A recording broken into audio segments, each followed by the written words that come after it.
25 August মিয়ানমারে সহিংসতা শুরুর পর থেকে এক মাসে বাংলাদেশে প্রায় 4.5 লক্ষ রোহিঙ্গা আশ্রয় নিয়েছে। এই রোহিঙ্গারা কক্সবাজারের উখিয়া থেকে টেকনাফ পর্যন্ত বিভিন্ন জায়গায় ছোট ছোট ঘর করে তারা বসবাস করছে।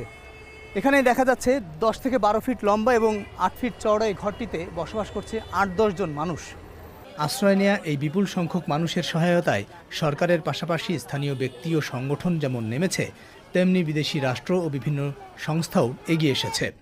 শুরু থেকেই স্থানীয় ব্যক্তি, সংগঠন, বিভিন্ন প্রতিষ্ঠান ও সংস্থার দেয়া খাবার ও ত্রাণ সহায়তা নিয়ে জীবন রক্ষা করছে রোহিঙ্গারা। নারায়ণগঞ্জ থেকে এসেছিলেন এহসান উদ্দিন। ত্রাণ দিতে গেলে আউট অফ কন্ট্রোল হয়ে যায়, ওখানে কন্ট্রোল করা মুশকিল হয়ে যায়, যার জন্য আমরা ত্রাণ ফেরত নিয়ে আসলাম, এখানে জমা দিয়ে যাচ্ছি। আমাদের ইচ্ছে ছিল আমরা সব ডিস্ট্রিবিউশন করে আসবো, বাট ওখানে ম্যানেজমেন্ট ভেরি টাফ।